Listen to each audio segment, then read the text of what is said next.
Phone tapping చేసిన కేసీఆర్పై criminal case నమోదు చేయాలని చెన్నూరు ఎమ్మెల్యే వివేక్ డిమాండ్ చేశారు. పెద్దపల్లి ఎంపీ అభ్యర్థి అయిన తన తనయుడు గడ్డం వంశీకృష్ణతో కలిసి ఎమ్మెల్సీ జీవన్ రెడ్డిని ఆయన నివాసంలో మర్యాదపూర్వకంగా కలిశారు. ఈ సందర్భంగా ఏర్పాటు చేసిన విలేకరుల సమావేశంలో వివేక్ మాట్లాడుతూ ఫోన్ ట్యాపింగ్ అనేది పెద్ద క్రిమినల్ కేసు అని, ఫోన్ ట్యాపింగ్ చేయవద్దని పార్లమెంట్లో చట్టం చేశారన్నారు. నిబంధనలకు విరుద్ధంగా ఫోన్ ట్యాపింగ్ చేసిన కేసీఆర్పై కేంద్రం కేసులు పెట్టి చర్యలు తీసుకోవాలన్నారు. ఎమ్మెల్సీ జీవన్ రెడ్డి మాట్లాడుతూ కేసీఆర్ 38,000 కోట్లతో నిర్మించాల్సిన రాజ్యాంగ నిర్మాత డాక్టర్ బిఆర్ అంబేద్కర్ ప్రాజెక్టును కేసీఆర్ స్వార్థ ప్రయోజనాల కోసం పేరు మార్చి 1,20,000 కోట్ల అంచనాలకు పెంచి రాష్ట్రాన్ని అప్పుల ఊబిలోకి నెట్టారని అన్నారు. మోడీ ఎన్డీఏ ప్రభుత్వం అధికారంలోకి వచ్చాక ఏడాదికి 2 కోట్ల ఉద్యోగాలు ఇస్తామని పేర్కొన్నారని, 10 ఏళ్లలో 10 కోట్ల ఉద్యోగాలు ఇచ్చారని ప్రశ్నించారు. ఉద్యోగాల కల్పన దేవుడెరువు గాని పరిశ్రమలు మూతపడి ఉన్న ఉద్యోగాలు ఊడుతున్నాయని అన్నారు. నల్లధనాన్ని తీసుకువస్తానన్న మోదీ ఏ ఒక్క పేదవారి అకౌంట్లో కూడా డబ్బులు వేయలేదని, అదే అదానీ అంబానీ డబ్బు 100 రెట్లు రెట్టింపైందని అన్నారు.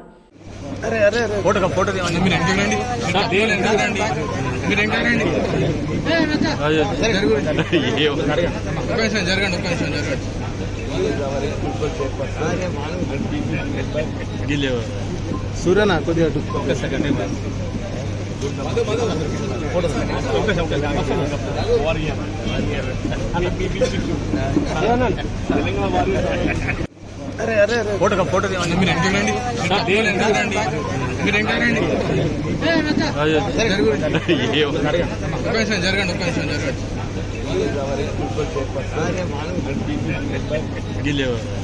సూర్యనా కొద్దిగా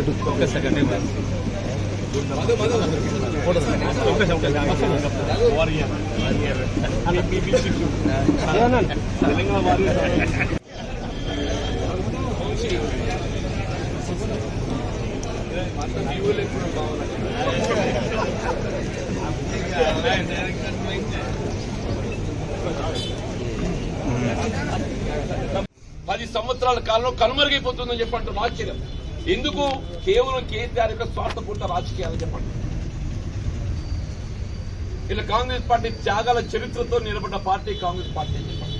త్యాగాల చరిత్రతో నిలబడ్డటువంటి ఒక పార్టీ కాంగ్రెస్ పార్టీ అని చెప్పండి. మీకు కేవలం ఆ త్యాగాలను చూసే ఓటు ఇవ్వమని చెప్పి అడగబోవటం లేదు అని చెప్పి అంటున్నా. మా ఫలితాలను కూడా చూడండి అని చెప్పి, మా ఫలితాలను కూడా చూడండి అని చెప్పి అంటున్నా. మా ఫలితాలను కూడా చూడండి చెప్పి అంటుండే.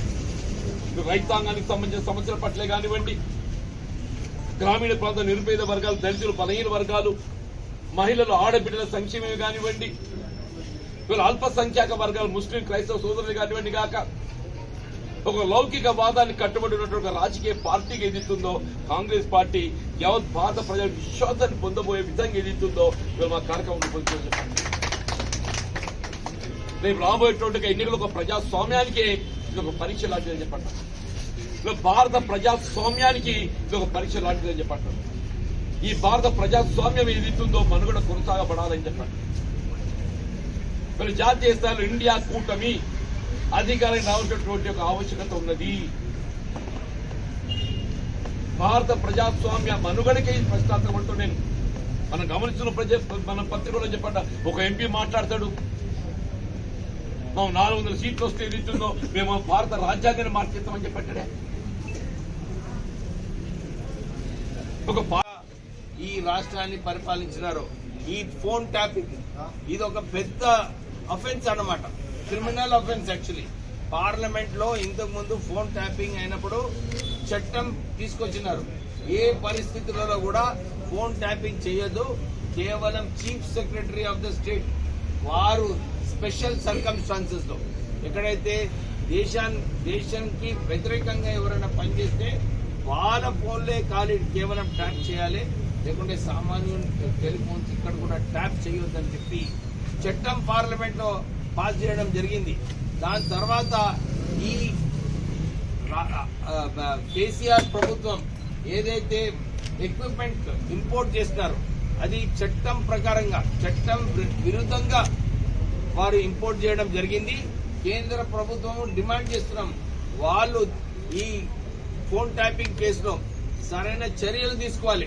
ఎట్లా ఈ ఎక్విప్మెంట్ ఇల్లీగల్ గా ఈ దేశానికి ఎట్లా వచ్చింది, ఈ ఎక్విప్మెంట్ ద్వారా ఎందుకు వాడుకోవడం జరిగింది ఈ రాష్ట్ర ప్రభుత్వం ఆ రోజులలో అని చెప్పి కేంద్ర ప్రభుత్వము ఈ ఫోన్ ట్యాపింగ్ కింద కేసీఆర్ పైన కేసు పెట్టాలని చెప్పి మేము డిమాండ్ చేస్తున్నాము. ఈ వచ్చే ఎలక్షన్లలో రేవంత్ రెడ్డి గారు చెప్పినట్టు ఇది ఒక రెఫరెండము, అన్ని చోట్ల కూడా అన్ని వాగ్దానాలు ఏదైతే ఇచ్చిందో కాంగ్రెస్ పార్టీ అది అమలు చేస్తుంది. సందర్భంగా తెలియజేస్తున్నాను. ఇది ఎందుకు చెప్తున్నానంటే మనకు అవకాశం ఉన్నా లేకున్నా ప్రతి మనిషికి మన తెలివితేటలు ఉపయోగించుకొని కష్టపడి కృషి చేస్తే ఎవరైనా ఏదైనా సాధించుకోవచ్చు అని చెప్పి ఈ ఉదాహరణకు చెప్తున్నాను. అదేవిధంగా కాకా గారి కృషి, మా నాన్నగారి కృషి తర్వాత నేను నా సొంతంగా ఒక బైక్ కంపెనీ పెట్టుకున్నాను. దాంట్లో 500 మందికి నేను ఉద్యోగం కూడా దాని ద్వారా ఇవ్వడం జరిగింది. ఇది ఎందుకు చెప్తున్నానంటే మనం అందరము కలిసి కృషి చేస్తే తెలంగాణ రాష్ట్రం ఒక మంచి దారిలో, ఒక మంచి బాటిలో పెట్టి మన యువతకు మేము లాస్ట్ టైం చెన్నూరు ఎలక్షన్స్ లో కూడా చెప్పడం జరిగింది 45,000 ఉద్యోగాలు ఖచ్చితంగా తీసుకొస్తాము.